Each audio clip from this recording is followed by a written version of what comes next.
What is going on, guys, gals, and everyone in between? You are on the sidelines with the Sideline guys. And today I have the pleasure to be joined by our esteemed, the boss, the podfather himself, my guy, Derrick Myers. And of course, I need to also mention we got the big diesel from Florida. My guy, Shaq, is joining us today as well. How you guys doing today, man? I'm so hyped for this show. Yes, sir. Glad to be back, man. Glad to be back. Same, bro. Same, bro. And you can't forget from Florida by way of Dykeman, because I'm not a Florida boy. I'm not Mr. 305. I still come from the 212. You feel me? I love that, bro. And I just gotta give that shout too. Shout out for dropping that because A, I had no clue. And B, I would argue over half of the people that live in Florida are coming via way of New York City. So shout out to the transplants doing their thing in Florida over there. We got an action-packed show today, of course, as always. Gonna get into a lot of basketball talk to wrap up the season. I know we didn't deliver this basketball season. I'll be honest. I'll be honest. We weren't Karl Malone. We weren't delivering.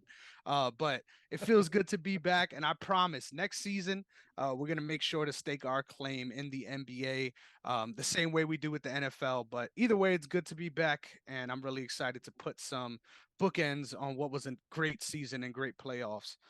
So with all that being said, before we get into it, make sure that you follow us on all social media platforms, OTS Media Co, as well as OTS Media on YouTube.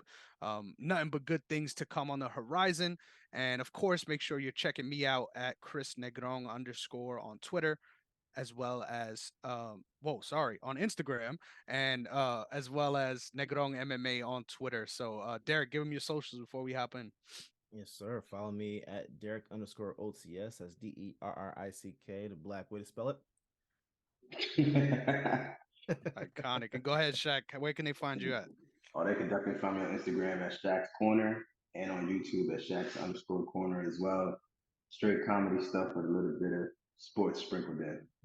Yes, sir. I definitely got to link with you on that. I'm loving the videos.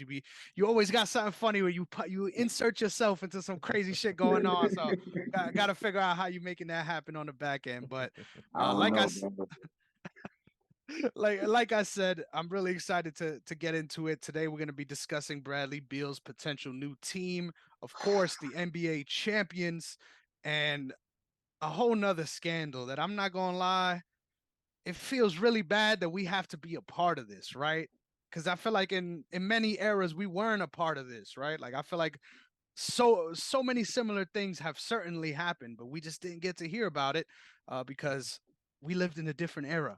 But it's a new time, and I'll see you ass in July. But with that all being said, let's jump right into this Bradley Beal talk. So I thought, I don't know how you guys felt. I was genuinely surprised when I started hearing these trade rumors pop again, right? Because this is every year. This is a annual Bradley Beal fire sale that doesn't happen, right? It gets the rumors get quenched when he's like, "No, I want to stay here." And obviously he has the no trade clause for a reason, right? But it. it seems like every year they're trying to find a suitor or a destination for Bradley Beal. He ends up in the same exact spot. If we first of all, if we're gonna take this seriously, right, and we're gonna analyze it as if it's gonna happen, I think it's only right that both of us sort of come up with one team that we think can be a serious suitor, and what a potential trade package will look like, and B, what's the motivation? Like, I think that's an important thing for us to talk about here too. So, I'm gonna let you start us off, Derek. What what's going on in Washington? I don't think Washington knows what's going on in Washington, so like I couldn't tell you. I think they have some nice pieces. Um, Outside of Beal, they have some nice pieces that you can see helping on other teams. I think they're gonna end up doing a fire sale. Like if Beal actually does get traded, like if this actually happens, I think you're gonna see Kuzma go, and Porzingis go because them. I was actually shocked that they let was it Thomas Bryant? Thomas Bryant was on the team before, right? They drafted him. I was surprised they let him go. And Rui, I was kind of shocked about both those guys, but what team makes sense? Honestly, I could see Miami, of course, being one of the teams that are definitely in the talks, but I don't know. For some reason, I don't think he's going to be in the East. I The thing about it that um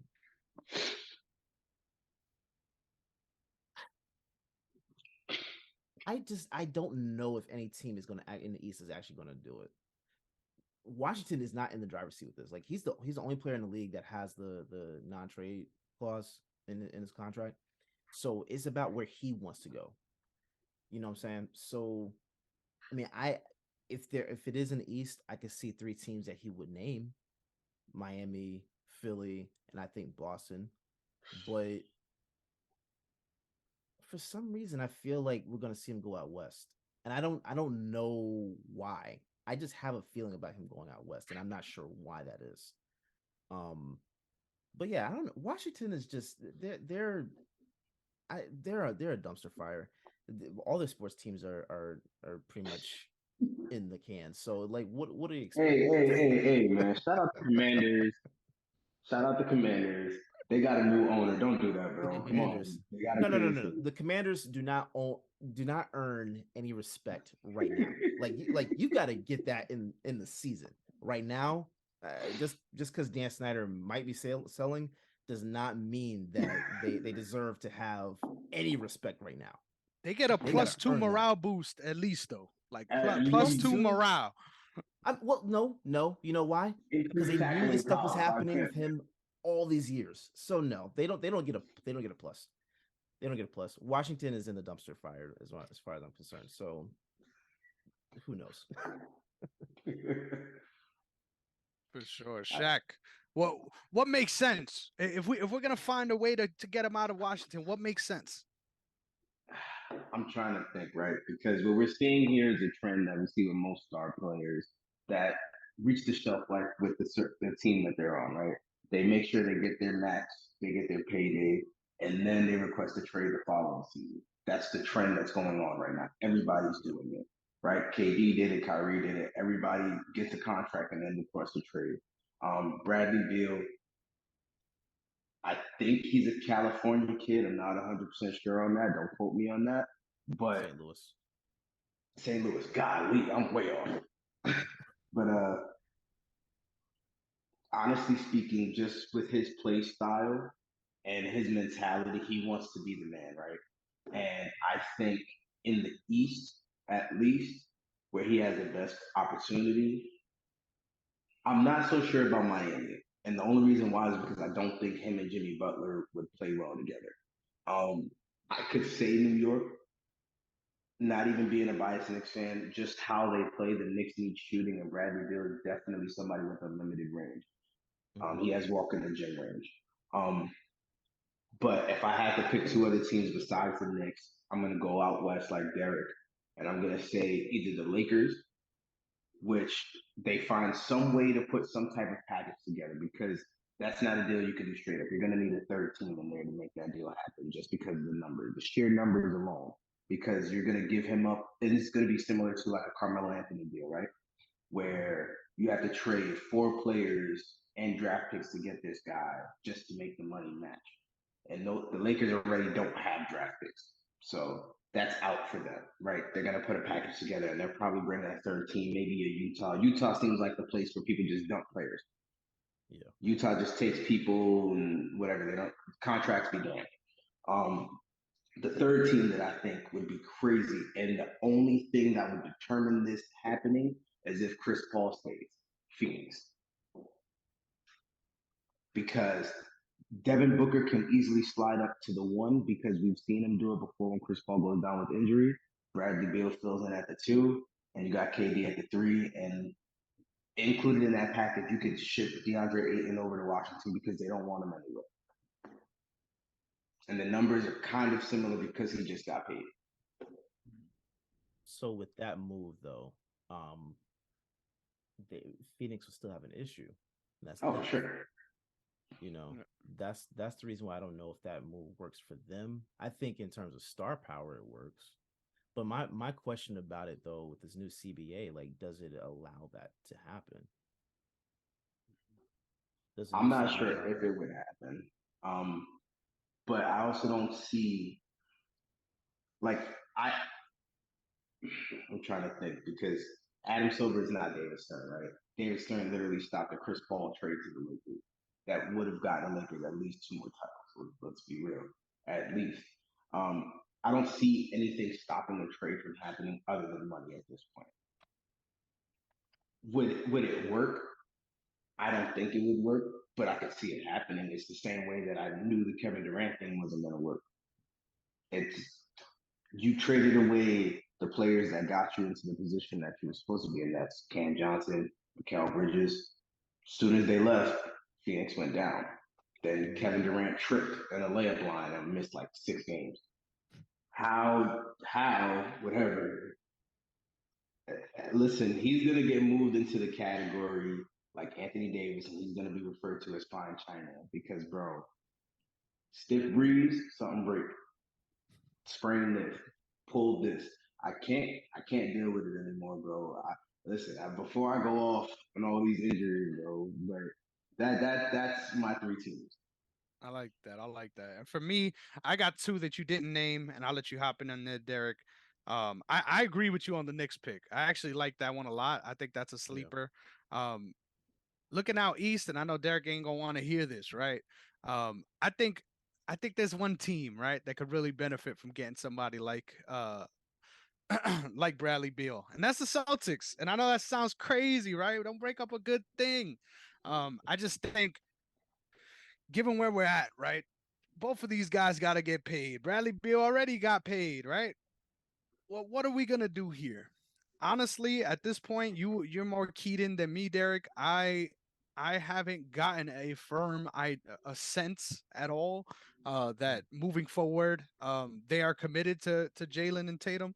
I mean, obviously, it makes sense why you would. I wouldn't break them up personally, but I just feel like there's a little bit of writing on the wall, especially because of the way I feel the fan base treats Jalen Brown. I think it might have something to do with skin tone, but you guys are better to speak about that than I am. But I think Boston's an interesting player in all this just because they have the pieces to make it work on top of a real need for changing things up. Now, don't get me wrong, I love their games and the way they fit together, but having a more spot up, dangerous sort of shooter on offense, I think could be an interesting pairing with Tatum versus two ball dominant players. Just curious to hear your thoughts on that, Derek. But finally, my last pick, the one that I think actually makes sense in a vacuum, right? Keyword in a vacuum. There's a disgruntled star out west that's been trying to figure out where he's gonna go. Why don't we do a heads up, straight up, or even throw in a little second round or something in there? Damian Lillard with the Trailblazers. Mm. Set up Bradley Beal to be a part of this rebuild. He's been through it once already. Dame, honestly, I feel fits a little bit better with the pieces in Washington if they're trying to make a clear run, right? So why not figure out an interesting new dynamic for both of these teams and clear the way for potential free agency moves? Who knows? So these are all possibilities. Me personally, though, as far as me being realistic, I could see him being on the Knicks as well. Someone that's living here in New York. You hear the buzz with every player that is coming close to free agency, let alone in trade talks. So I would imagine they at least try to find an offer, try to entertain something.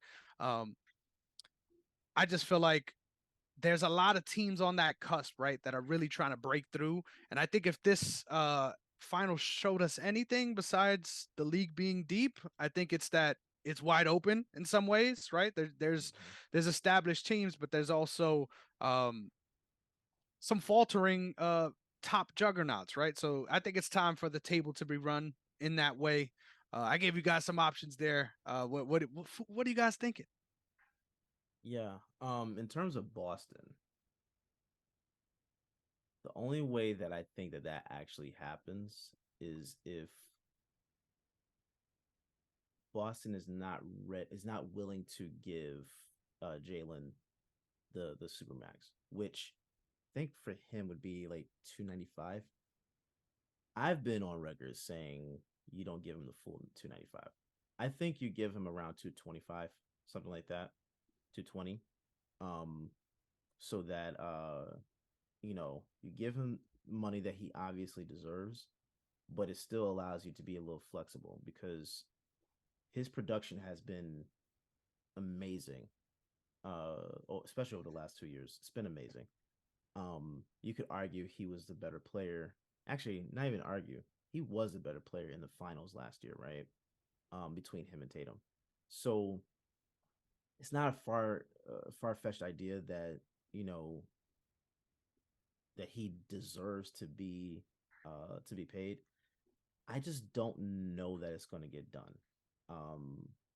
Now, I do believe Boston wants him there, so that's why I'm not even sure that this trade is even going to happen. But the only way I think the trade really does go through is if they get a sense that Jalen does not want to be there, and the fact that he's just buying a house in Boston leads me to believe he wants to stay there. Like I don't think that he's going anywhere.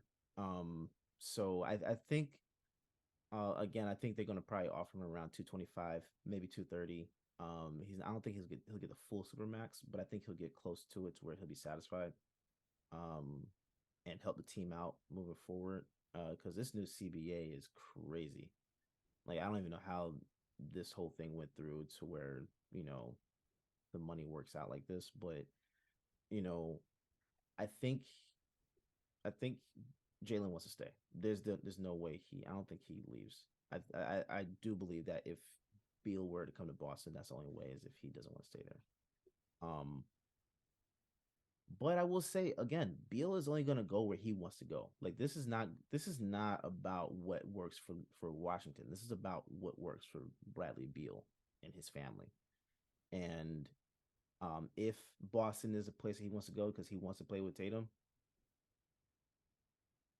I mean, we'll see what happens. I don't think that that's going to happen though. I really don't. I wouldn't mind seeing him go to San Antonio, even though Ooh, San Antonio is not please a tell me contender that. right now. Huh? Please tell me that.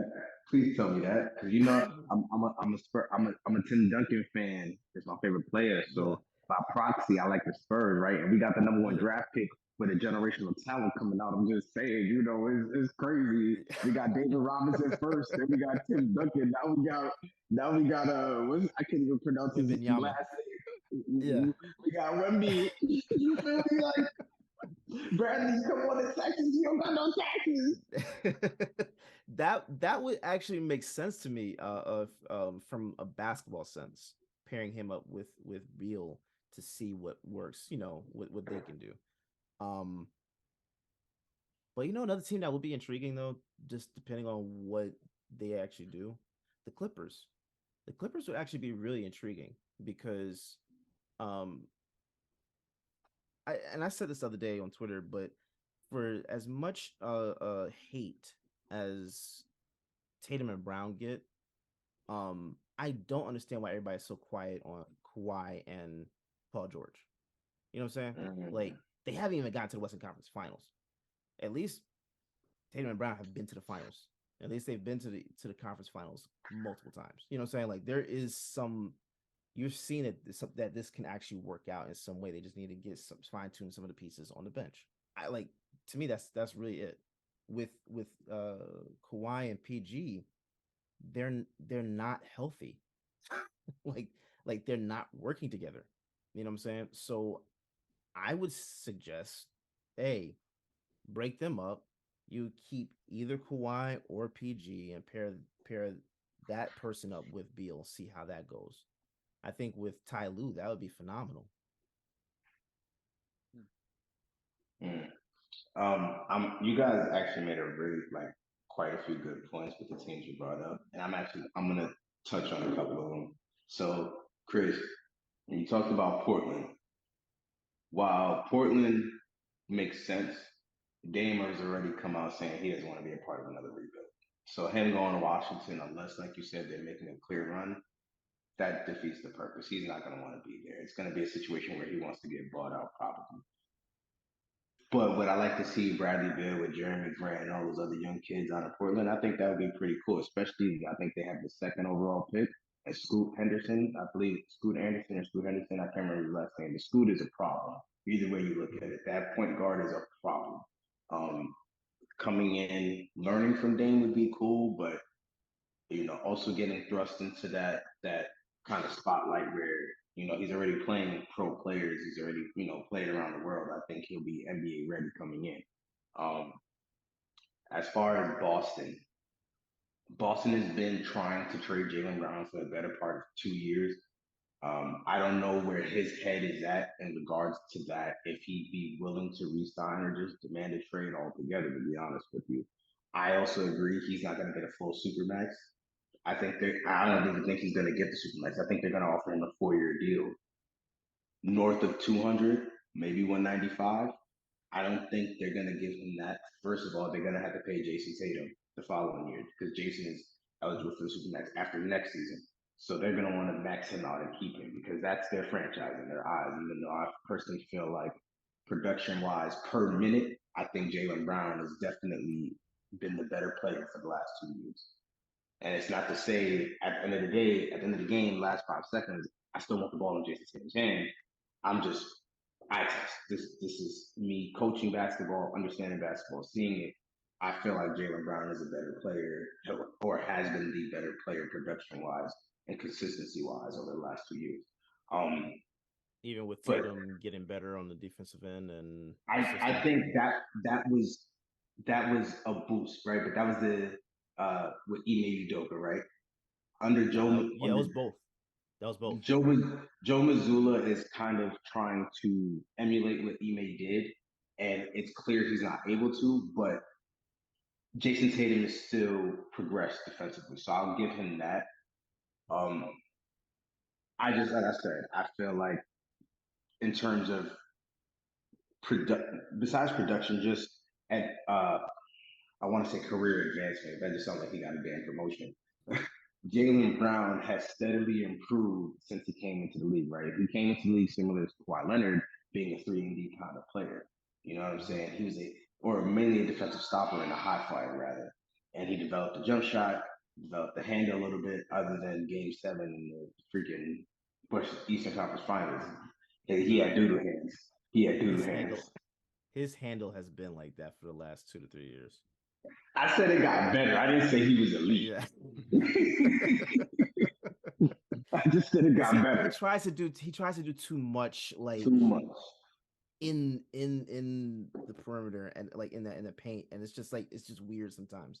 I call it going. It's called going full my career. Like, and there's a couple guys that do that, right? Where they just hitting that dribble stick, and it's like I respect it, but bruh, you get a bad teammate grade for a reason. You know what I mean? Yeah, that's a fact.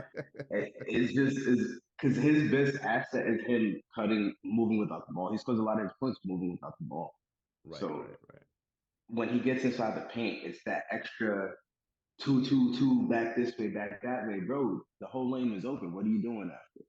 So he loses credibility in my eyes for that, which is why I don't think he's gonna get a 5-year deal. I think he's gonna get a 4-year deal. At least that's what Boston's gonna put on the table. Now, if he chooses to accept that, that's on him. But I think 4 years, 195, 200. Honestly, I don't think he's gonna get 5, and definitely I don't think he's gonna get more than 2, maybe 205. The Clippers, I'm going to go ahead and say this now. Kawhi's going to ask to leave. Either he's going to ask to leave or they're going to try to trade him. Kawhi has not been healthy for any part of his contract with them. Mm-hmm. He was supposed to be the face. That's Paul George's team. So they're going to keep Paul George, and they're going to probably look to move on from Kawhi, and Kawhi's going to look to move on from there.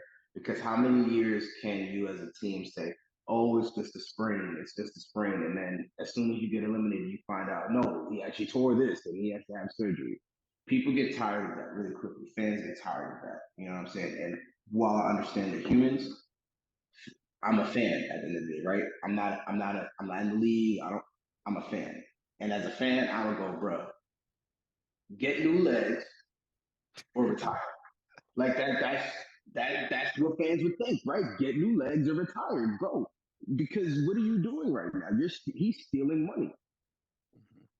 He's stealing money. Now, granted, he got kids. He got a kid to take care of, family to take care of. I get all of that, but this is me being objective as a fan now, right? This isn't logical Shaq talking. This is fan Shaq talking. And Kawhi Leonard honestly needs to leave the Clippers. I think him going to a smaller market team, like how he did with Toronto, even though Toronto's technically not a small market, but like, let's be real, who looked at Toronto like, oh, yeah, I want to go to Toronto? Nobody. As soon as he won the title, he was like, I'm out. Like, Mhm. you know what I'm saying? Yeah.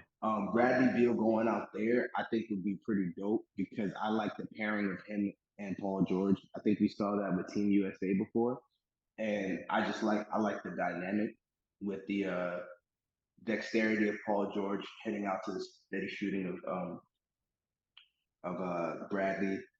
Uh, a team I also think that we kind of should mention, but it's weird because they're in a really weird spot right now, Mhm. and I might get pushback on this. But what if you put Bradley Beal in Memphis?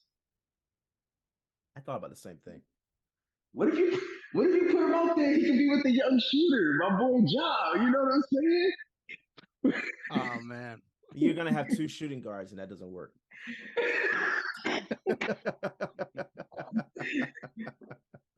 It's gonna be two guns in the arena, and you're gonna get a text for one. Like I don't That know. would be great marketing, though. That would be phenomenal marketing. Lean into you it, could man. you could fill up the seats, bro. Oh my Can't goodness. wait. I can't wait for free Glock night. It's gonna be Yeah. amazing. Oh man. I agree with all of you guys. I hate that the talk really becomes about so many different like people in the league because I honestly like we're saying all these names and talking about all these people we compare him with. And I love Bradley Beal as a player. I think he is someone that is a superstar. But I just feel like the NBA is so good right now, and people sleep on this. Like people really do sleep on this. I feel like this is the best era of basketball I've lived to witness, and I think the amount, like, what makes you a generational talent today, um, makes people like insane, like things we've never seen in the past. So, like, the bar is just so much higher. And although I Mhm. agree he's a superstar and he is someone that could really put you in the next category, I think he also is a tier below a lot of these guys we were talking about. So Yeah. I think that's important to sort of keep in perspective. Um, before we move on, I just think it's important that we do this too, because I think this is going to tell us all we need to know. Gun to our head, are we picking him to start the season next season on a different team than the Wizards? I know I'm not. What about you guys? No, no, because look, I think one of the factors again with this CBA, and that's going to determine a lot of the money moving forward after this year. And to me, I don't know, like I don't know everybody's cap right now, but I can't imagine that there are a lot of teams that have enough cap to trade for him right now and are contending. And Shaq, like you said, him with Jimmy, I can't see it either. So I don't know. I mean, you know, from just looking on the outside looking in, I think on paper, like it sounds like it would be a good idea. I don't think that it would work either. Um, but I'm not even too sure that I'm not sure that he wants to leave, honestly, because you can't keep signing and saying you want to win and do nothing about it. Like Mhm. Shaq, what are he's you starting to thinking? remind me of Udonis Haslam on the bench. Oh yeah, 20 seasons, 20 Yeah. seasons straight, Oh. 20 seasons straight. Before I give my answer, Derek, you mentioned the CBA a couple of times. Just Yeah. give us a little bit of a little snippet of what you're referring to in terms of the new CBA. So it's going to cap whether teams are able to, like, how many supermax players a team can have, right? So I think the objective for this was to make sure that um we're not getting too many top heavy teams or too many maybe too many players or superstars on in one conference. I think what their objective is to spread superstars across the league, um, and to make sure that all markets or most markets are able to have a superstar or two superstars maybe. But the whole big three thing, I think we're pretty much done with that. Okay. Yeah, I just for the layman's out there who don't understand Yeah, the intricacies of basketball, right? yeah, Um, yeah. gun to my head, I want to say he's gonna start on the Wizards, but we've seen teams make things happen, right? Whether it's James Harden in Philly, Kyrie in Dallas, KD to Phoenix, we've seen these type of moves happen. I'm just not all the way comfortable saying that he's going to be in Washington to start the season. I, Something tells me he's going to be gone by the beginning of the season. Now, granted, my brains might be splattered on the wall, bro, but that's just that's kind of my take on it, man. I think you see Bradley Beal wearing a different jersey. Hey, job, put it down. But we'll move on to the most important storyline, in my opinion. One that deserves obviously all the praise. It's easy to do, right? When someone's a champion, it's easy to praise them. But I think it's really important to put in perspective what the Nuggets were able to achieve here, and most importantly, Jokic's legacy and this being a part of solidifying and hopefully gaining back some respect. So I'm gonna start this conversation here because I think it's very important that we say it. Um, the fact that this season, so many people were saying how Jokic's MVPs were not warranted and how he didn't deserve to be in the position he is. Can you believe um a two-time back-to-back MVP about to be three-time, never made it to the finals? Like that was the talk a couple months ago. Like I remember this very keenly.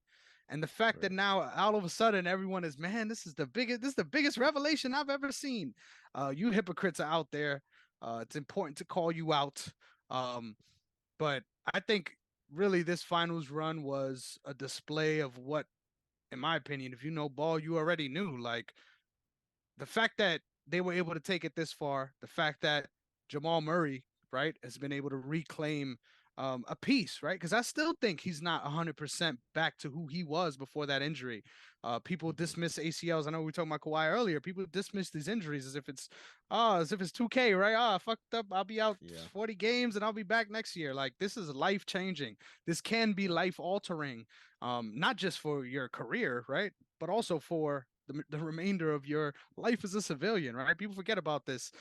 We look at our athletes that we love to cheer on as these like action figures that we just clash together and throw away.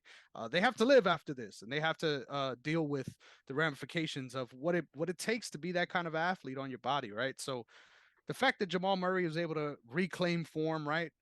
The Bubble Murray talk. Fuck all this dumb stuff. Honestly, let's just put some respect on the players for who they are. There's a lot of teams and a lot of players in this playoff run that deserve flowers regardless of not getting the chip. Like I'm tired of the ring talk. I'm tired of that being the determining factor. Because at the end of the day, there's so much more to the sport. If you can't appreciate the greatness that exists in the league because they didn't achieve X amount of things in their during their career window. Like think about how hard that is. There's 30 teams vying for that same spot, regardless of how good of a contender you may think they are. This is what Mm-hmm. everyone's trying to get at, right? So Yeah. can't sleep on these accomplishments, but also put some respect on the run. Like you had to double down as an organization. You had to trust in these key pieces, right? A coach that people were calling to get fired when they got bounced out of the playoffs, right? And we see a lot of teams doing these same rash moves every year. I just think it's important to give some praise to the consistency, the things that honestly don't hop out on the page at you guys when you're thinking of these teams, but I think it's really important to mention because without that cohesions, right? Look at this Hey, guy right here. hey. Without that, I don't think this team ever finds a way to make it here. Mm-hmm. And in my opinion, some of the funnest series to watch, right, during this playoff run. They were so close and there was so much back and forth. Nothing about this run was close, man. These guys are the best team in the league, and it's about time these guys start getting the respect that they deserve. Yeah, no, I agree with that. I think there's something that Jokic said right after they won when he was sitting on the podium, and he was talking about the process of getting to this point. Like, you need to. It takes time. Like he said something about he thinks that of course it's better for players when they're first coming into the league to fail, so that you can you're able to learn, and as you're growing, you're evolving. I'm kind of like summing it up, but basically, like, when you get to the point where you're actually like contending, like during that stage, actually failing. And I think that one of the things that because we live in a society where we're so short sighted, right? We think that just because uh, teams are assembled, and they, whether they get to the conference finals, to the finals, and don't win it all or something like that, we think automatically they should be broken up. And I don't understand why that is. So everybody was getting on the Nuggets, for when they got to the conference finals in the bubble, and how they should have pushed it and made it and stuff like that. And I believe, if I'm not mistaken, there were people calling for Jamal Murray to be traded um right after his injury, or after he came back from his injury. And I think that we have, as a collective, we need to be better with how we consume sports, right? Like, this idea that people need to win now, all of a sudden, is kind of weird to me. Um, because we're putting a pressure. I think we're putting a certain level of pressure on people, or I shouldn't say pressure, level of expectation on players, that I'm not even sure that certain franchises look at it the same way, right? Like, so just because this superstar doesn't win within 5 years of getting into the league, now all of a sudden you think he should be traded. Like, if that were the case, Luka Doncic would have been traded already, right? Embiid should have been traded already. Dame should have been traded. You know what I'm saying? Like, I think the criteria that we have for these players is unrealistic, because there is a process, right? Like, you're growing, and like, a lot of the players that we look at and glorify and say, they're the greats, right? A lot of them didn't win until like year 7 or 8. You know what I'm saying? So I think we have to understand that things like rookies winning it in their first year type of thing. That's not, or at least I should say, rookie superstars winning in their first year. That's not always the case. You know, um, I think we should give guys grace. Like, if this team was broken up 2 or 3 years ago, what are we looking at? If Mike Malone was fired 2 or 3 years ago, what are we looking at? You know what I'm saying? I think so. I wish people would at least try to have more patience. Now, in certain circumstances, and I get it. Certain situations, I understand.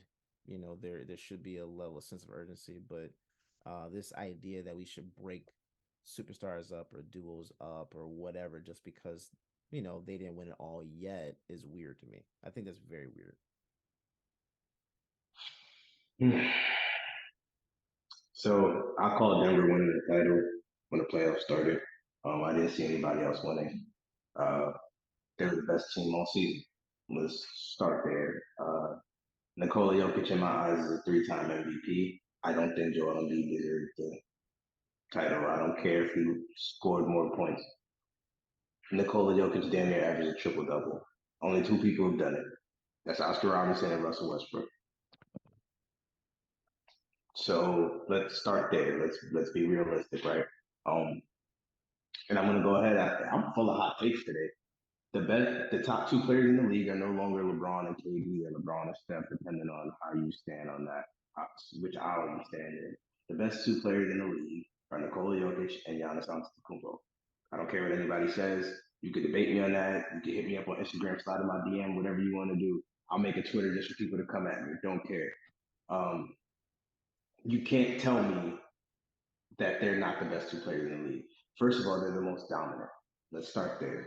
Two, they've been with the exact same team and they built with their team. So as they got better, their teams got better.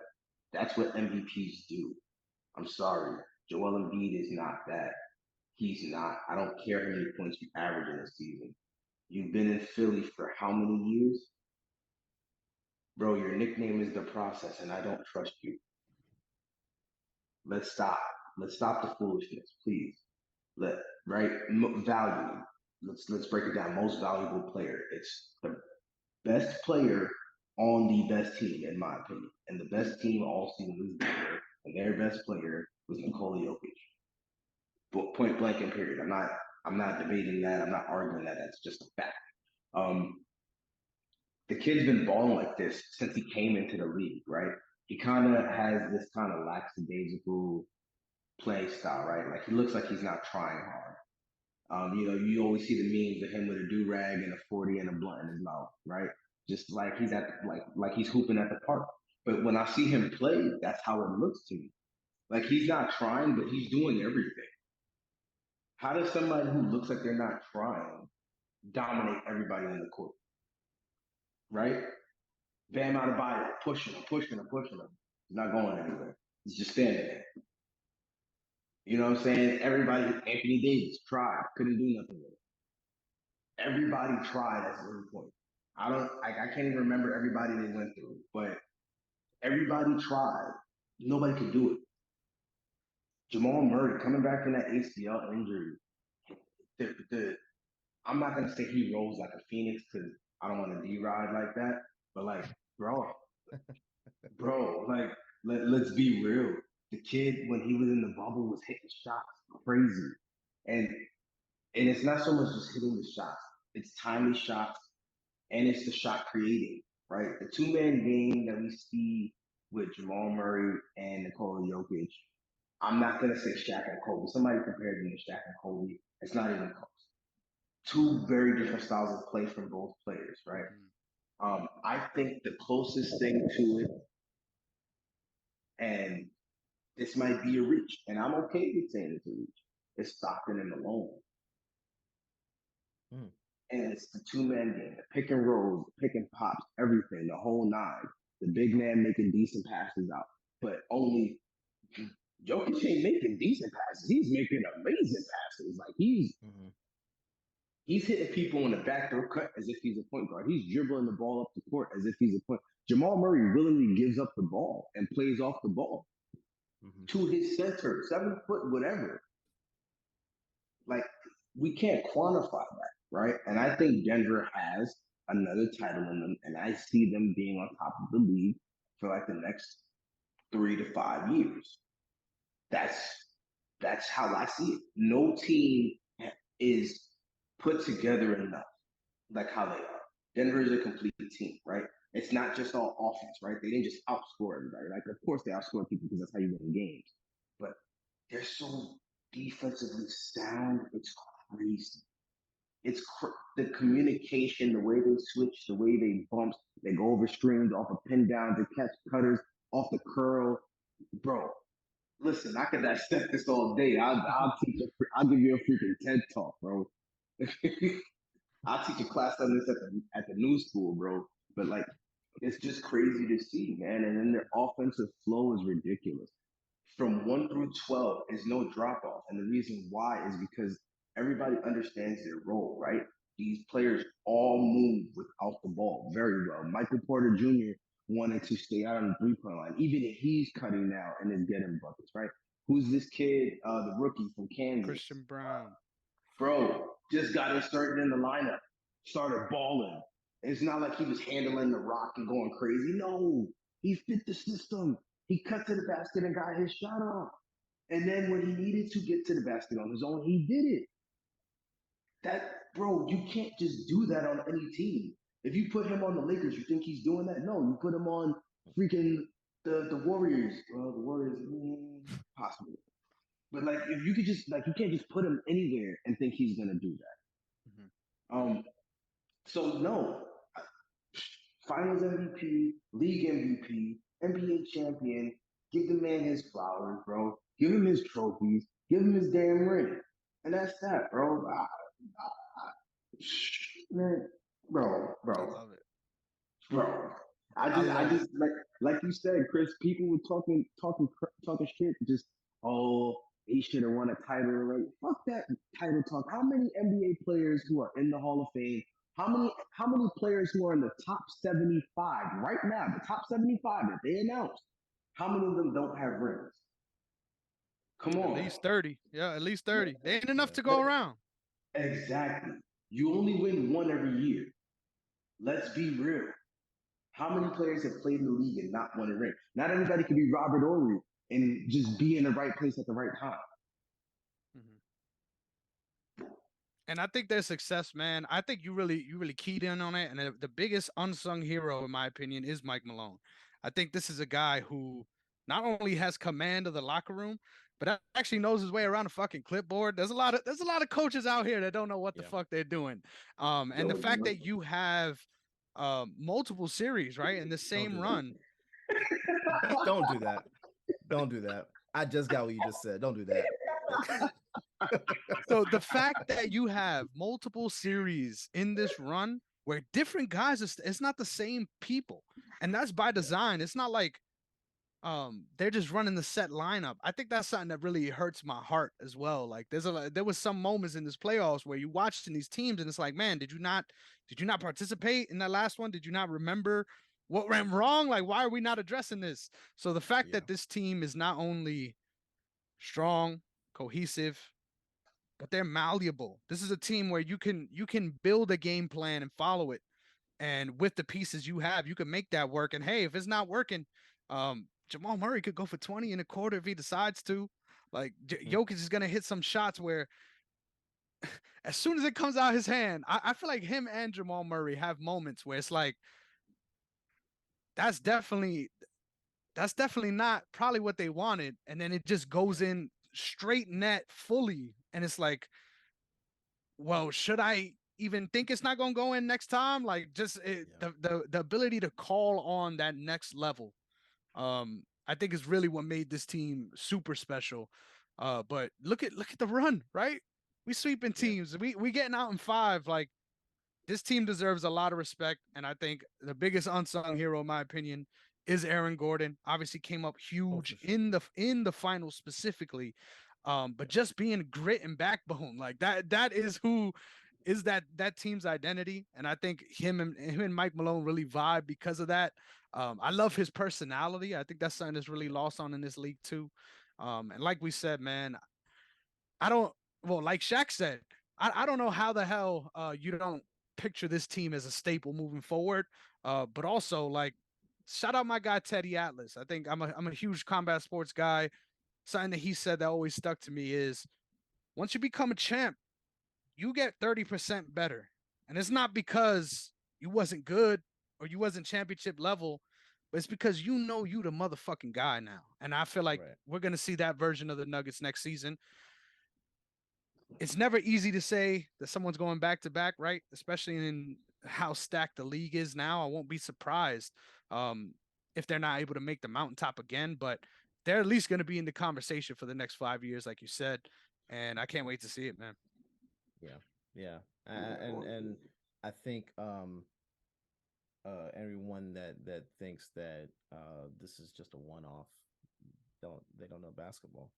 Like this isn't luck.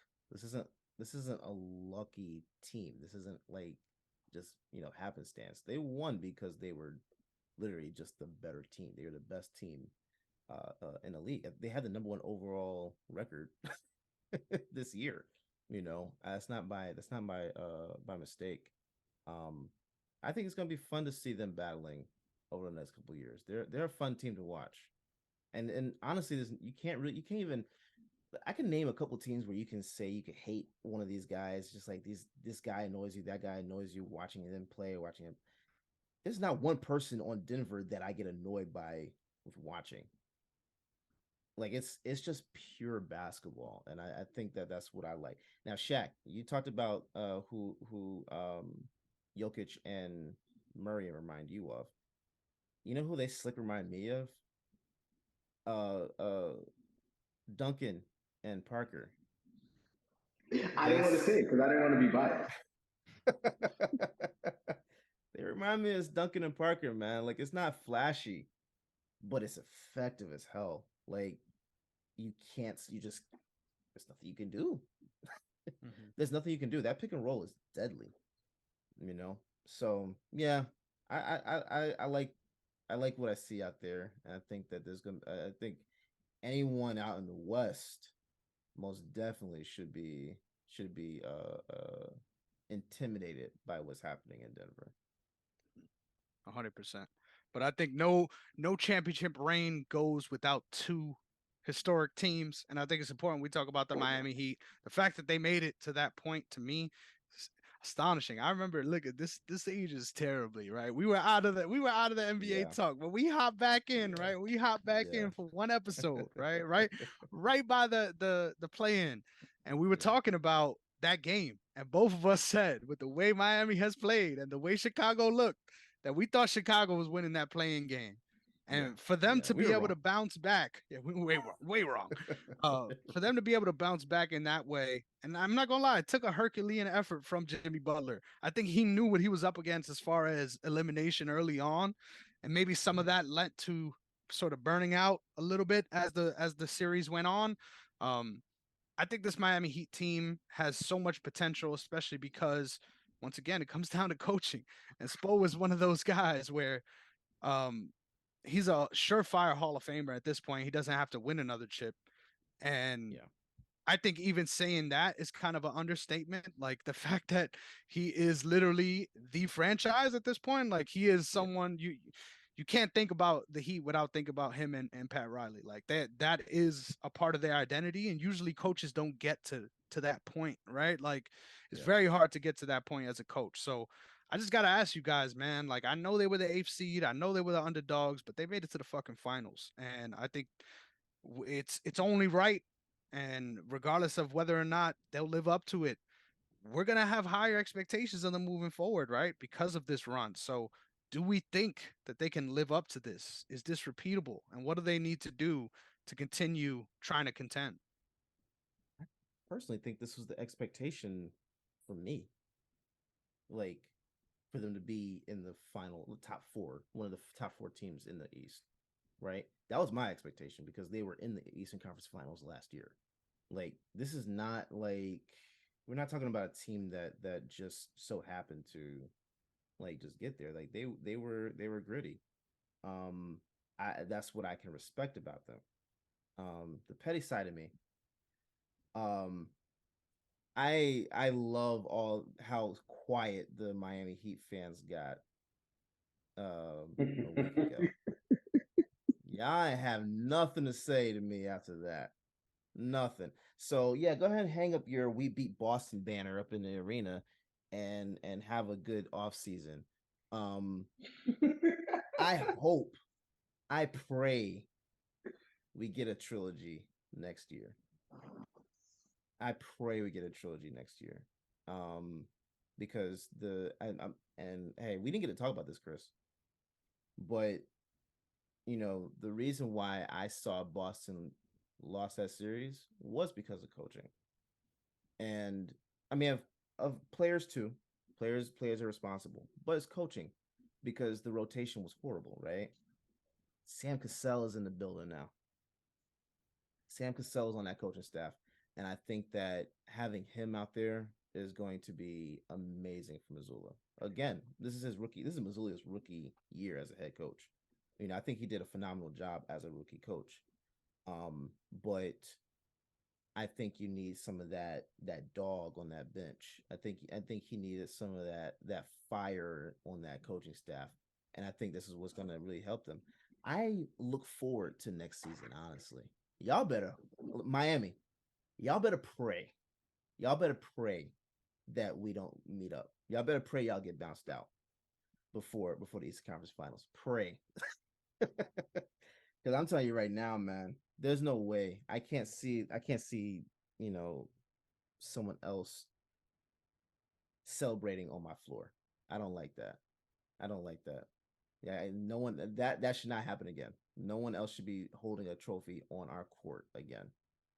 And I think that you can say what you want to say about injuries and all that, right? I'm not going to bring that into the argument. I'm not going to bring it into the argument. I'm not going to bring it in. But they did benefit from Tatum not playing like Tatum, you know. But congratulations for beating Boston. You won. Everybody in the OTS group, this is a personal message to you. Y'all stopped tagging me pretty fast, man. Y'all stopped tagging me, man. I was just wondering like where y'all were. The only one that didn't bother me was Angel Torado. Brother, I love you. Thank you for allowing me to not, to thank you for allowing me the peace. Because I'm telling you, I allowed him peace. I ain't tag you. I left you alone. Oh, you're not a Miami Heat fan though. It's different. Heat fans. My fault. You're talking about the Heat fans. I'm talking about Heat fans alone. Hey, I'm not gonna lie. I love the promo. I love that you cut it, but I just want to be real. You know what I asked you, right? Because it wasn't about the Celtics. It was. Yeah, I know. I had to get something off my chest, bro. I'm sorry. Yeah, they're gonna be in the mix. They'll be in the mix next year. And I'd love to see a rematch. I agree with you. I'd love to see a rematch between these two teams. How the hell do the Heat make it back there? Because honestly, from what I saw, especially during the regular season, right? It's a different. People say playoffs are different, but I think it's very indicative. This team is experienced, but that also means old, right? And I think from what I saw, especially early on in the regular season, I didn't see a playoff team, let alone a fucking finals team. So me either. Not early on, but that was because of injury. Like Jimmy was hurt early in the season, so I kind of figured they were gonna just, kind of like get it back together and regroup, and they did. They did. Honestly, like to their credit, they did. I think they need to move on. I think they need to move on from a couple players on their bench though. Haslam is gone. Boo hoo. Duncan Robinson got to go. Duncan Robinson got to go. Yeah, that was a bad contract. I think Kevin Love might be back. Kyle Lowry might be back. Caleb Martin, all those guys are staying. That was awesome. That was, in my opinion, the story of the playoffs. Those guys emerging. Yeah, but I will say I think the idea that they go after Kyrie is kind of weird. Like on paper, like it should work, right? But we've seen Kyrie with superstars in the last couple of years. We've seen him try to play second fiddle in the last couple of years. It doesn't work.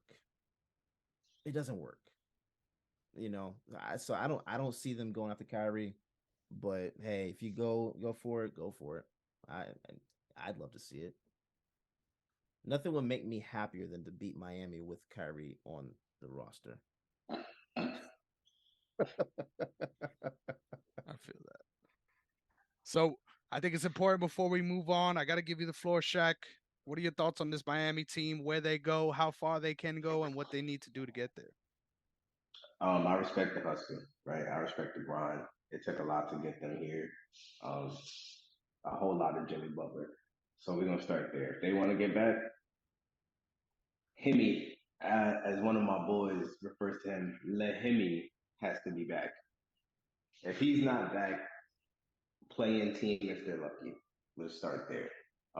If he requests a trade or they try to buy him out, waive him, whatever, they're done. They're going to have to bring people in for sure. I don't know who the people are, but they're going to need a 2 guard. They're going to need a center because Bam Adebayo is not it. He needs to play the 4. When he plays the 5, he plays terrible, in my opinion. He had one good season playing the 5. So I've been saying for years, Miami needs a legit center because you can't have Bam battle against Nikola Jokic for 48 minutes, then dribble the ball up the court, battle with him on the offensive side of the ball, and think he's going to be effective the entire game. That's not going to happen. That's not realistic because every bump takes something out of you, right? Every hit takes something out of you. Kyle Lowry was a godsend for them. That was a great pickup for them. At first, I didn't understand the trade because Precious Achua is chilling out in Toronto, but they got Kyle Lowry for what they did in the playoffs. Signing Kevin Love off the scrap heap. Hey, no disrespect to Kevin, but once again, playoff experience. That's why they brought him in. He did stuff that they needed, like get rebounds. Because without him, Miami literally got no rebounds. Like I said, I don't know who they go after. There's a list of free agents already out of players that they could try to entice to come in. But yeah, they're gonna have to clear some space. And Duncan Robinson is definitely one of those players that, while he had a great end to his playoffs, right? He had a great end to his playoffs. I just think he's auditioning for another team. Honestly, Tyler Hero is going to come back healthy, and Tyler Hero is the person they really wanted in that role, not Duncan. If Tyler's healthy, I don't think Duncan Robinson touches the court. But can I see Miami getting back there? Yes, because they've been to the Eastern Conference Finals 3 out of the last 5 years. I want to say something like that. To the NBA Finals twice since the bubble, right? So, and that's without a bona fide superstar. Air quotes around that. Because Jimmy Butler is never seen as a superstar, but there were people literally claiming that he was Michael Jordan's illegitimate child, right? Because of how he was playing. So, I mean, that's a pretty big comparison. That's pretty heavy to wear. But I give Miami at least the Eastern Conference Finals again for sure. Holy shit. Holy shit. I don't see it. A gun in my head, this is going to be a hot take. They're not a 6 seed next season. Gun in my head, they're not even a 6 seed next season. I think they're going to be in that play-in range again. And don't get me wrong, I fuck with the culture. I fuck with the fact that they've been able to establish themselves as consistent title threats, right? I just feel like there's a lot that needs to be done on that roster to fix it moving forward. But once again, only time will tell. Can't wait to find out.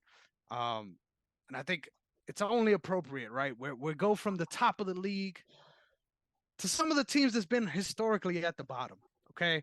And I think it's important that we talk about these guys and one guy specifically, right? So usually when you are a team that's on the bottom, right?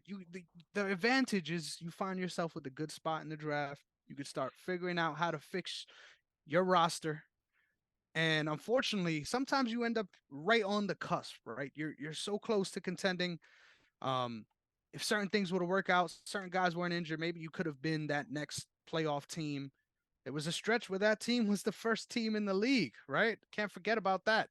But I think it's also important to note that New Orleans isn't fucking shambles right now. Shambles right now. I don't know what the hell is going on.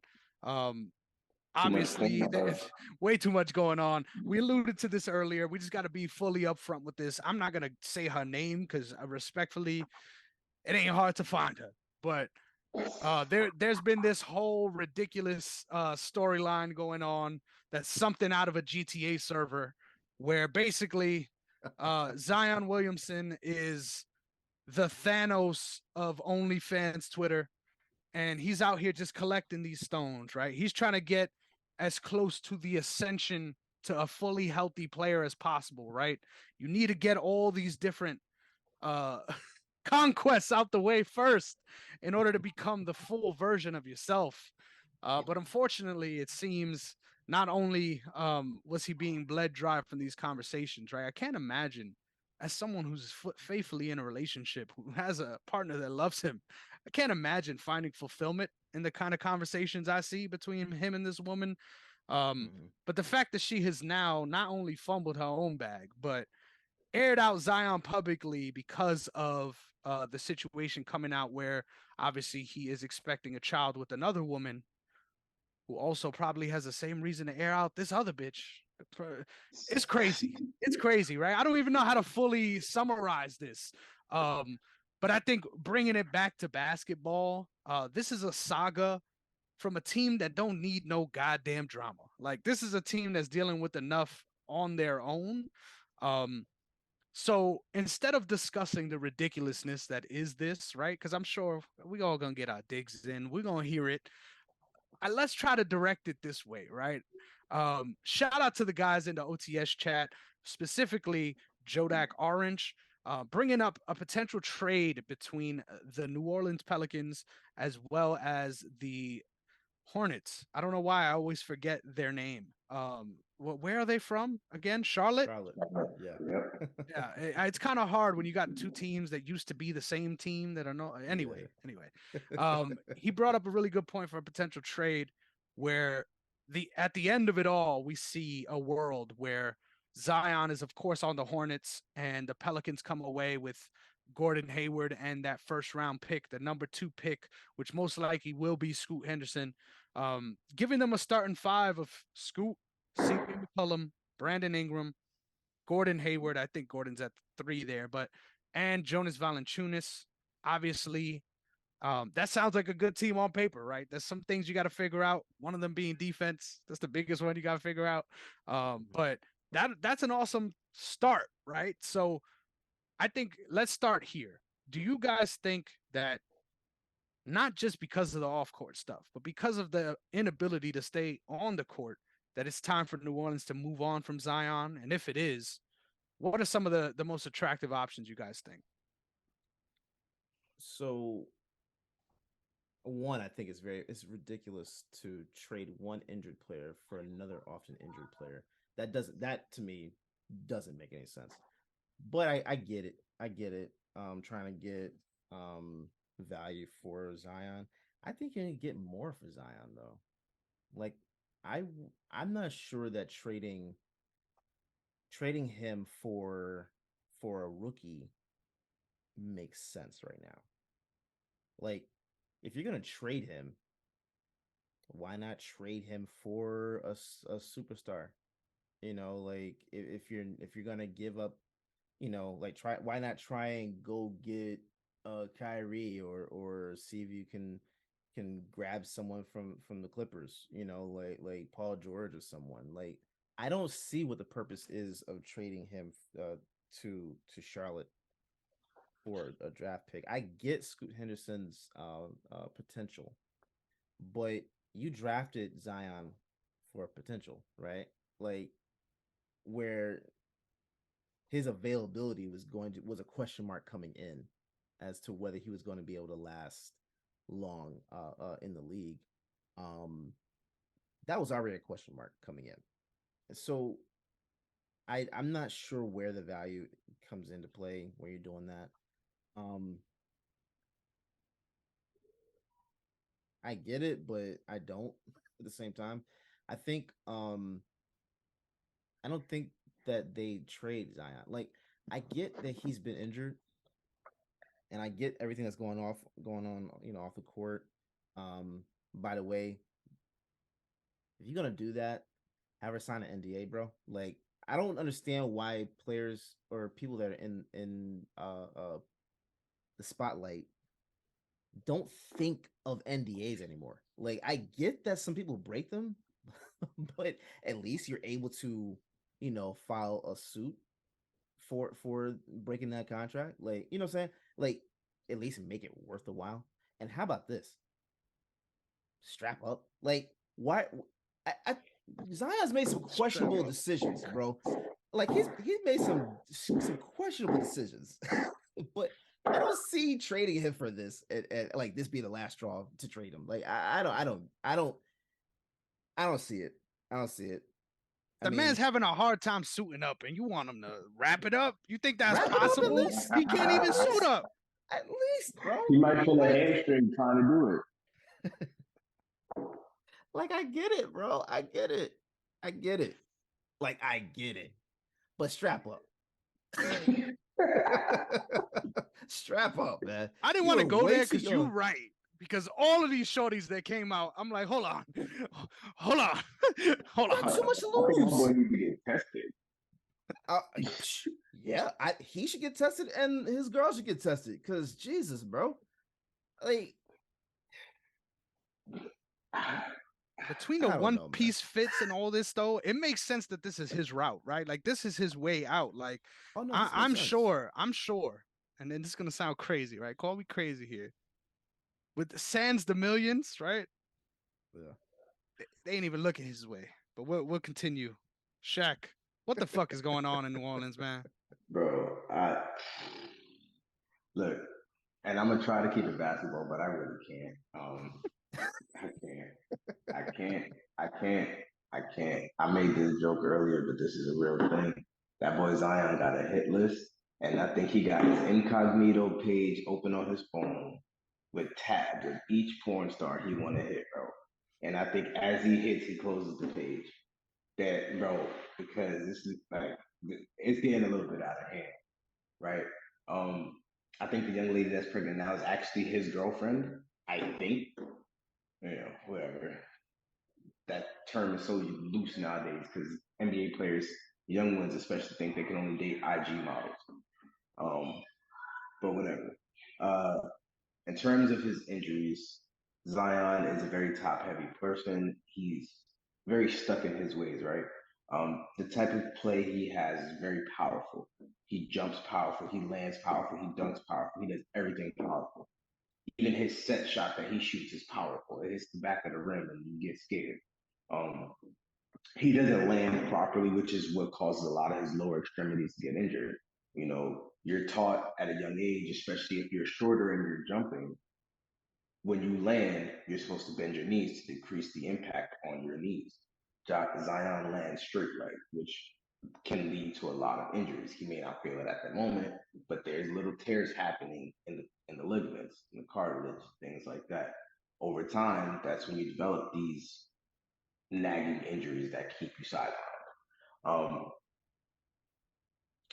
while I like the dynamic of Zion being in New Orleans, because when he's healthy, they're humming, they move. Because Zion doesn't need the ball in his hands to put up 30. And that's one of my favorite things about his game. However, I also think he's hindering their growth at this point. Because you bring in CJ McCollum, who's a veteran, who's, war of attrition has been I think Portland's been to the Western Conference Finals within there. I can't really remember because it's been so long. But either way, playoffs quite a few times with Dame, you know what I'm saying? He's been around the block. And I think that voice in the room was what they needed. Uh, even though Josh Hart was a tough piece to let go of. I think that Zion never really wanted to be in New Orleans. I think it's very similar to the Jahlil Okafor situation with Philly, where he wasn't happy there, and the first chance he got to get out, he got out. I don't think like similar to how Ja got a contract and how RJ got a contract. Zion's not getting a contract until he plays a full season and until the Pelicans make the playoffs. So I don't think he's going to get a contract extension offer anytime soon. And I would not be surprised if halfway through the year or by the end of the season, if Zion was on another team.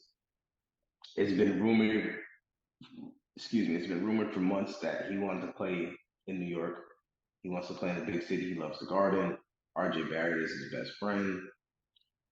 If the Knicks want to go that route and trade the farm for the kid, whatever, I personally don't think it's a good idea. Just wait till he's a free agent to sign up. But James Dolan is going to James Dolan. Yo, I'm so But tired of these Knicks rumors, bro. Knicks is rumored to get everybody every year, bro. I live every here. year, every Trust year, me, bro. every year the Knicks are supposed to get everybody, and they never show up. Remember when LeBron was going to the Knicks like LeBron three was times? definitely You going remember to the this? And then Knicks. he took his talents to South Beach, and I was like, oh, I watched this for an hour for nothing. I watched this for an hour, and then he was taking his talents to South Beach. I was pissed. I was like, oh, okay, why am I watching this? Cool, change channel. I'm never getting that time back. But I just don't see Zion playing anywhere else. I think he wants to be on the East Coast, closer to his family. He's a South Carolina kid. I think being away from his mom and dad is what caused the issues for him. I think he's a mama's boy at heart, and not being around his mom is why he's getting into the stuff he's getting into. That's why he's. So, hey man, look, you ain't gonna be trying to slide in on porn star DMs with your mom right next to you. I'm just saying. Hey, bro, look, if you need your mom to not do that, then you need to not. You are not to be trusted. Hey, I'm not gonna hold it though. As a guy who never had pool in the DMs, like never. My specialty is in person, right? As a guy who never had pool, I cannot imagine. I cannot imagine what it's like to have that at your fingertips. So Yeah. once again, I can't even knock the hustle. It's just like get your shit together, bro. There's no way it should get to this level where it's so out there. When now more people are talking about this really than how you been fucking up the team these past couple years, right? Like more people are talking about how crazy this is than the Yeah. reality of his off season, which I think is a story in itself. Man, I don't want to just talk shit for the sake of talking shit because I feel like a lot of these takes are that. Like Yeah. at the end of the day, it's easy to bag on them, but I also get it. If that was working for me, I could only imagine the kind of DMs I would have been lobbing, right? But at the end of the day, like you said, Derrick, there's no way as someone with that kind of status, you don't see this coming. Like Yeah. there's no, every time you was coming, you should have saw this coming because that is ridiculous at this point. So once again, I wish the best for all these guys. We talk a lot of shit on every show, but I wish the best for all these guys. I think the best for him, as far as legacy, is to figure this out, right? Not even just the where he's playing, who he's playing. Figure out how to fucking play. Because at this point, potential only could get you so far. And obviously, injuries are a real thing, right? We talked about it earlier. You can't be too hard on these guys because what they I can only imagine what they go through. But at the end of the day, the last thing you want to be is the person that people look at as that what if. What if they weren't injured? What if Brandon Roy's knees held up throughout those years? That's a deep one. I know y'all feel that one. Yeah. Um Yeah. there's nothing worse than being that guy because I mean, at this point, everyone's getting paid, right? So I'm sure he's fine for the rest of his life, no matter how many porn stars he got on his docket. But at the end of the day, you legacy matters, and you don't want to taint that. And all of this stuff is doing just that. So good luck. But I don't Hey, see man. New Orleans turning around for a while. Nah. I mean, No. I saw someone say that a potential 30 for 30 would be about Zion and Ja and calling it guns and buns. I would love to see that, honestly. I We can mean, co-produce that. yeah, the cautionary tale. I think Zion, if this doesn't, I'll put it like this: if this doesn't get him to focus, because Willie Green is an amazing coach, right? I would hope that through this situation that he's able to sit down with him and talk. CJ as well, sit him down and talk. Um, I would hope that this at least teaches him what he needs to learn, which is to play basketball the right way, and also, if you on the off the court issues, handle your business properly. Like this isn't necessary. You know what I'm saying? And I think it causes an unnecessary distraction. So here's the thing. Here's my question: if if if he is actually traded, right? Excuse me, whether it's before the season or during the season, what team can you see trading for him? And will this distraction thing be a thing? Because if what you're talking about, Shaq, is that if that's true in terms of him being a mama's boy and needing to be near his parents to act right, the only team that makes sense is Charlotte, or at the furthest Atlanta. And I think that's pretty sad because now you're limiting yourself in terms of like what you're able to do and who you can play with and all that other stuff. But what team do you guys see possibly trading for him? Ooh.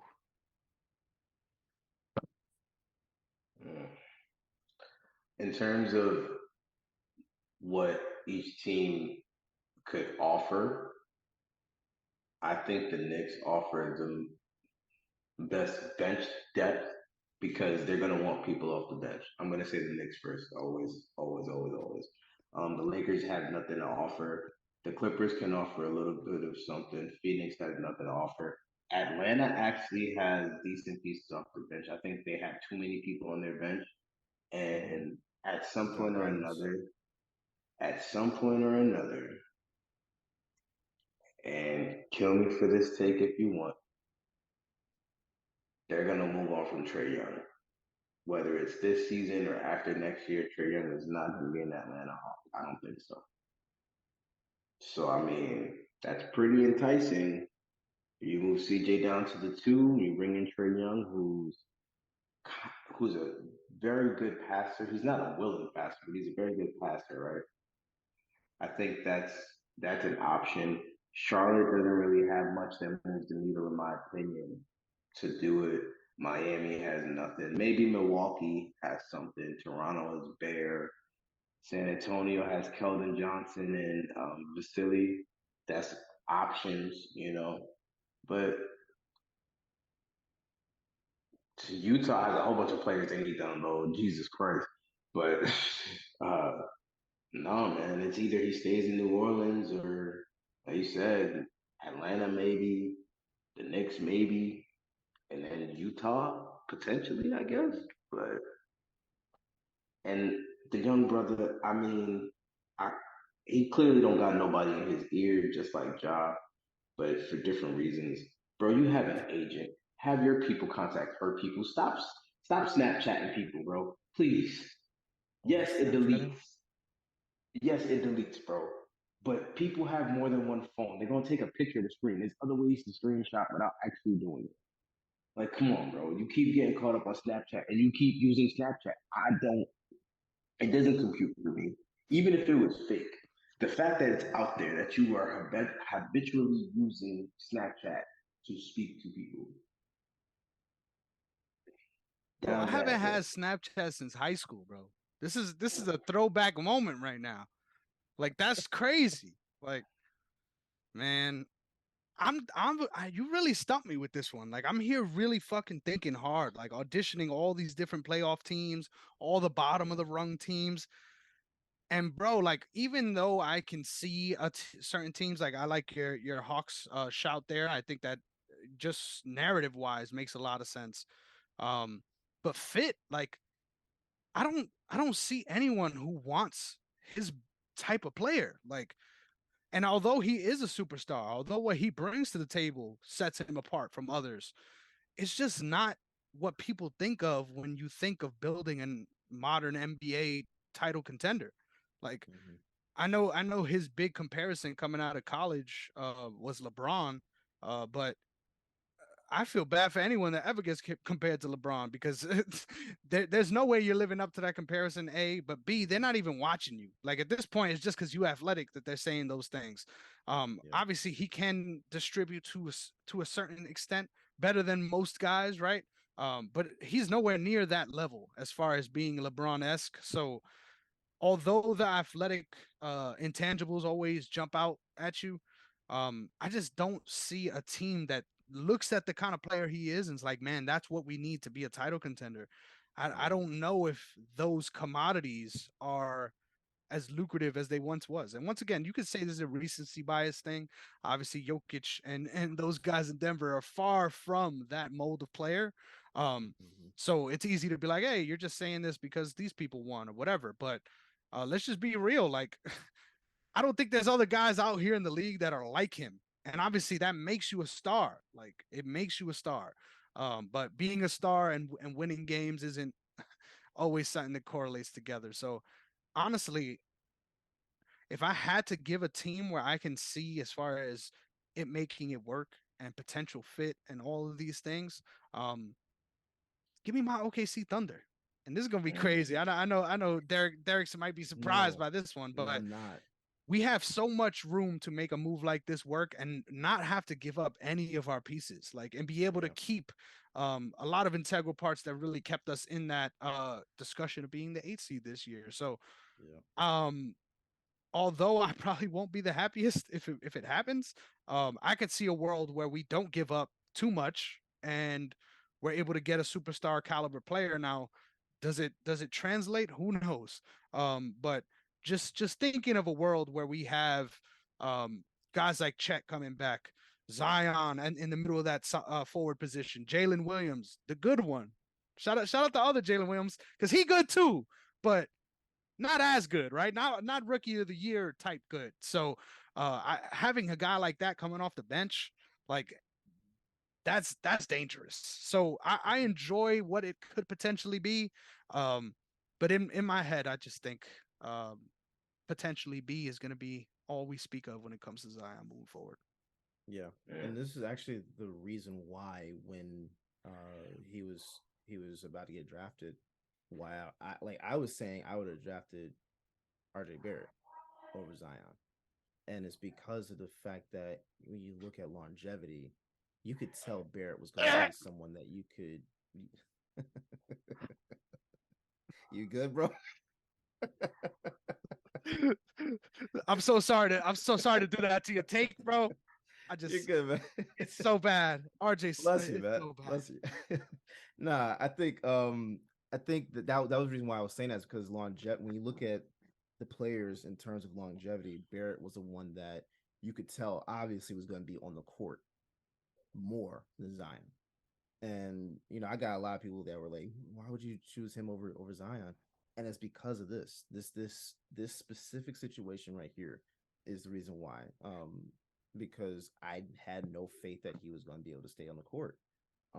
Not without changing his style of play, and his style of play is what got him here. So why would you change it? It's almost like Ben Simmons, right? Like Ben Simmons did not change his style of play. It got him to the league and all that stuff. But once he got in, he wasn't able to adjust his play to get him to that next level in the league.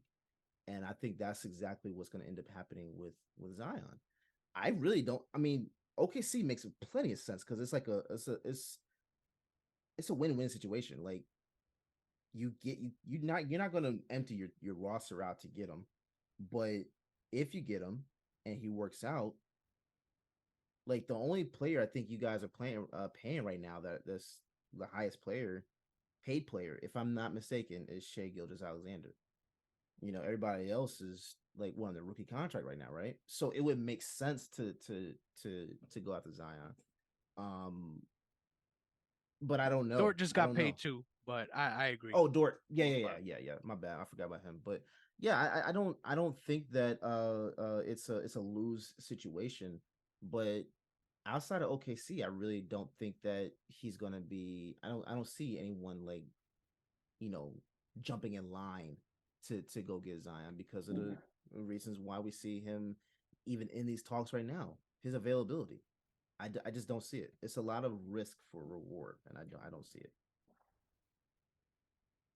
It's unfortunate that it's come to this, but I can't wait to see where all these guys end up, man. This is honestly Yeah. my favorite part of any season, right? Getting to see what new super team emerges, what new potential pairing of superstars happens, all with the magic of the NBA transfer portal. Yes, sir. Shout out, Yes, sir. shout out to the NCAA for clearing the path for. Yeah, we might not have one and done players anymore, but the whole college system is now just a part of the NBA, and you love to see it. Most But definitely. definitely an exciting time. Definitely looking forward to seeing how this all shakes out. Before we head out, are there any closing parting shots on the NBA season? Any teams to look forward to in the off season? Any interesting things of note when it comes to the world of NBA? Um, I got look out for OKC. If Shaq comes back 100% and can play the entire season, look out for OKC. They will not. You okay, Chris? Yeah, Chris. I'll let you Chris. do your thing. I'll let you. I don't see OKC being a play-in team with Chet fully healthy, with Shea and Josh. I think that team is at worst to succeed. At worst. Um, I think we see San Antonio flip it around, and I don't see them being at the bottom of the league anymore. I can see them contending for a play-in spot. I don't think they'll get further than the play-in, but I think they'll get into playoff contention again. Houston is going to be bottom of the barrel unless they somehow find a way to get James Harden to come back. If they get James Harden to come back, which makes no sense in my opinion because he fought with teammates to leave. But if they do, they'll be a play-in team and nothing more. Philly, at some point or another, is going to have to blow it up, and they're going to have to trade Joel Embiid. They are. Boston, if they keep Jaylen Brown, I could see them moving on from Marcus Smart because, the antics are cool, but after a while it gets to be enough and you got to find something that sticks. I'm just going through the league. Milwaukee's going to be decent as long as they keep Drew Holiday and Giannis there with Chris Middleton. I think they'll be solid. Miami is hit or miss, but if they do everything that I said, which is get a center, fill out their bench a little bit more, I think they could be back in the Eastern Conference Finals. Atlanta at some point or another is going to trade Trae Young. Orlando is going to Orlando. They will be picking probably in the top 5 again next year. I don't see them getting any better, to be honest with you, which they haven't done since Dwight Howard. Yeah, Dwight Howard and Jameer Nelson. Let's think about how long ago that was when they lost in the finals to the Lakers. The Lakers, LeBron wants to play with Bronny. Bronny don't want to play with LeBron. I think LeBron plays one more year and then hangs it up. Honestly, maybe sign a one-day contract with Cleveland to retire as a Cavs and have his jersey retired out there. Anthony Davis, fine China. His career is going to continue to be hindered as long as he plays with LeBron. As good as LeBron is, when LeBron isn't there, AD plays at his best. So if LeBron has load management, we're going to see prime AD. If he doesn't, yeah, he's going to be mid at best. Kyrie finds his way out to LA. Don't know how, but he's going to. Luka at some point or another is going to request a trade from Dallas. And nobody wants to be in Toronto, so they're going to trade OG Anunoby, Pascal Siakam, and Fred VanVleet already denied his player option. I'm not going to go. I was going to go through the whole league, but we'll be on for another 30 minutes if I do, bro. I'm sorry. I love it. Derrick, you got anything for us? Yeah. Specifically for the Warriors, it came out, I think, yesterday or today that they're looking to move on from Kuminga, which I think is a mistake. But I think that if Kuminga is on the trade table, I wouldn't mind grabbing him for Boston. I mean, I think that's a player. I'm not sure why they would move on from him, but you got to give the guy playing time, and they're not going to give him playing time. So, I'm not sure what the Warriors are doing.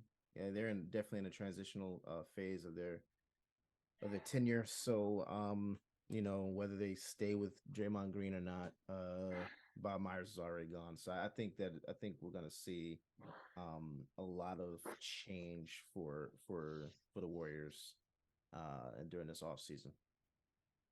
So you're saying they're gonna keep Jordan Spice and get rid of Draymond Green? Yeah, You thought she was I think it's feeling possible. I think it's possible, bro. I think it's possible because you can't get rid of that contract. There's nobody buying that contract. Yeah, and to be honest, I think when you look at the future, like when you're looking at the future of that team, Jordan Poole fits in more so with their future plans than Draymond Green does. Now, you're talking about Draymond. How many more years do you think Draymond's got? 2. So I don't see why you move on from Jordan Poole to keep Draymond. I don't see it. Fair enough. Good shot. We got some Plus trouble. he punched him. He's the one who threw the punch. Like, in all honesty, he knocked out their season, like, from the beginning. So, He hit him with a haymaker. Yeah. Finish him. I think it's over for the Warriors in terms of their core. I think they could whatever they get back for Kuminga, for Draymond, I think it's possible depending on if they're able to get a big in return. I think it's very possible that they're staying in the top 5 of the Western Conference I don't see them dipping off too far, especially with Steph in the fold. But it's either Draymond or Clay is gone, and I don't see Clay being the one that's gone. I think Clay needs to come off the bench though.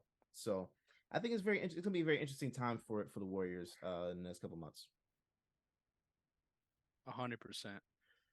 Shit, I haven't seen a Superman punch like that since GSP. Shout out Draymond Green, fucking shit up in the West. You love to see it. You love to see it. I was happy to see it, man.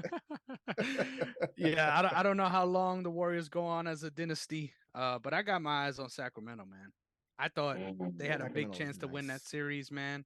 Yeah. And I'm interested to see where they're at moving forward. But I brought that up for one reason, and Derrick knows why.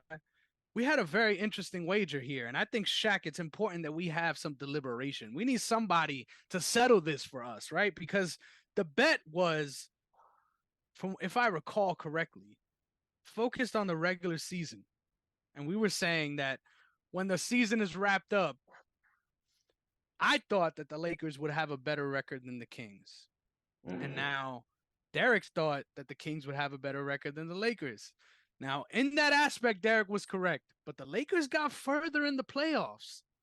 So how do we resolve this? Can you play the middleman in this? Like, how do we resolve this? Look. If we talking playoffs and regular season, then you got it. If you're saying who would go the furthest, then okay, it's the Lakers. We know that. However, it wasn't the Lakers, bro. The Lakers had to play in the play-in. And I get it. They played well when it mattered. That's why they got to the Western Conference Finals. I mean, we brought out the brooms for them, but, they got there. And Sacramento got knocked out in the second round. First round. Jeez, I tried to give them a lifeline. But I think Sacramento still had the better season because they came a long way, right? They bounced back. Sacramento made the playoffs for the first time in I don't know how many years, and De'Aaron Fox is finally starting to get the recognition for being the caliber of player that he has been since he came in the league. So I'm not going to take anything away from that. Off general principle, right? Off GP, just because the wager was regular season, I'm going to have to give it to Derrick. Thank you. I needed that. We'll talk more about punishment. But this has been the Sideline Guys. Return to form. This is awesome, you guys. Thank you so much for the time. I really appreciate it. Had a fucking blast. But all good things must come to an end. Like Zion's many happy endings, we are not going to be birthing any illegitimate children, but we're going to be birthing an awesome show for you guys every week moving forward. So I can't wait to get back into more basketball talk as the off season continues to develop. Can't wait to continue all the awesome things we got going on at TSG. Of course, make sure you follow the brand OTS Media Co. on all platforms, as well as OTS Media on YouTube. And we already gave you all of our socials. Make sure you check us out there. I'll let you guys go round robin before we get out of here, but thank you so much for joining. I really had a blast with you guys, man. Most definitely appreciate y'all, man. It's always a pleasure, fellas. It's a parade in our city. Yeah, you feel me? Every time we get on, it's a celebration. Yes, sir. Yes, sir. Hey, I'm just glad to be back, man, because it's been a long time since I've been on this show. So I'm just glad to be back. And I'm looking forward to this summer because we got a lot of stuff happening with NFL too, and then of course the stuff that's going to happen in the offseason for the NBA. So I'm excited to be back and talking with you, man. So Shaq, glad to have you back on, bro. It's been a minute, but I appreciate you coming back on, man. We should be seeing some more Shaq on here. So you guys be ready, be prepared. There's gonna be a lot of stuff coming your way, with a lot of baseball talk. So be on the lookout for that. Be on the lookout for that, and we will be. Man, we're excited. We're just excited. So keep doing your thing. Thank you guys for watching and or listening. We'll catch y'all next time. Peace.